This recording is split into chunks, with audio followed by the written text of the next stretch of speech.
Video games have a bad reputation.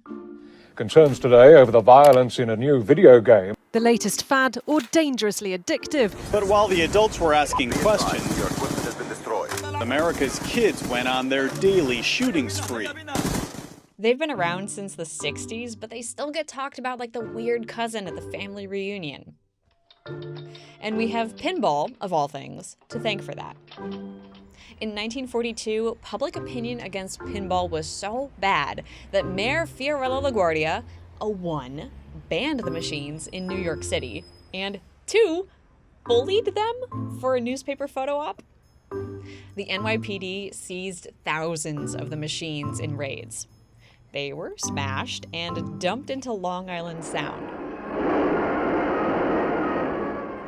They turned the balls into bullets for the war effort. That's not a joke. Similar bans were passed in Chicago and LA. But LaGuardia wasn't a super uncool dude. He was actually pretty progressive in his time and even in ours. In 1926, he famously protested prohibition by drinking a beer in the House of Representatives. And in 1944, he took a radical pro-marijuana stance after commissioning a study which showed that weed doesn't turn people into criminals, unless it's criminalized. But pinball? That was too much. Coin-operated pinball machines were invented in 1931. The companies that produced them made other coin-operated machines too.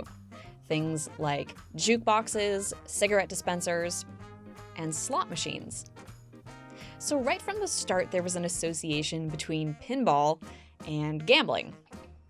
Some pinball machines even gave cash prizes, and this was the pre-flipper era, so say goodbye to trick shots, or aiming, at all.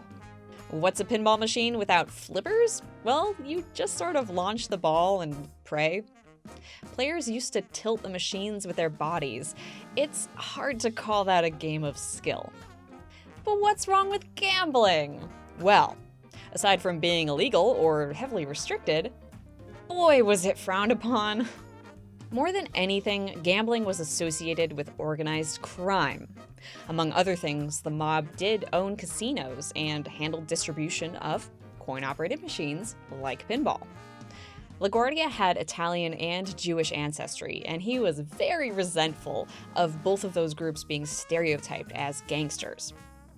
So, he set out to crush organized crime. He arrested a lot of gangsters, he shut down brothels, and he got rid of slot machines. And pinball. So that was the legal justification for the pinball ban. The moral justification was the children. Here's pinball historian Seth Porges speaking on the Between Worlds podcast.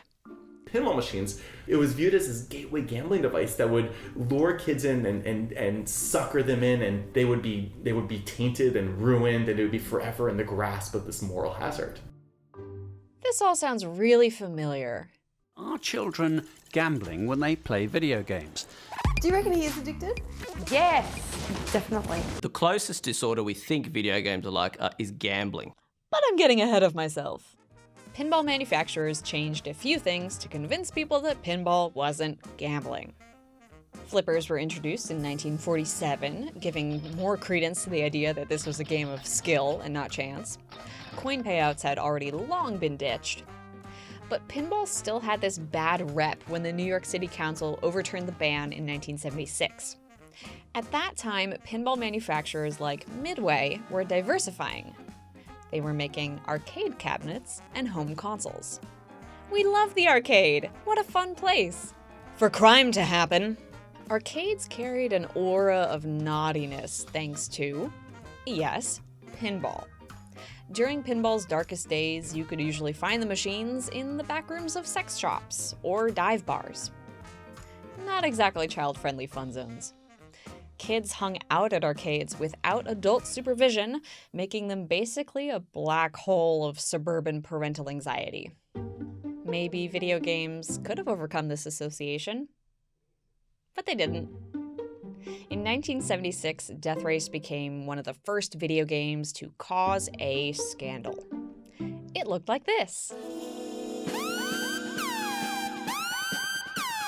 Okay, I know that is so silly, but remember, pinball was supposed to turn kids into stabby little thieves hungering for lunch money for one more game. With that logic, of course Death Race is graphic violence. In fact, all of the anxiety about pinball sort of transferred over to video games as the new media on the block.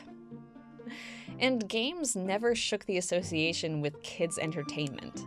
That's caused problems even when adult games have tried to tell adult stories. And it has certainly caused problems when games came full circle and actually started to incorporate techniques that mimic gambling. So, where does that leave us? Video games have a bad reputation today for the same reason that pinball did in 1942. They're a convenient shorthand for moral corruption. Video game history has been a litany of scandals about sex, violence, brainwashing, you name it. Some of that's earned, and some of it is totally baseless. But it's all part of a conversation that's been going on since way before video games were even on the scene. A conversation about pinball and the children.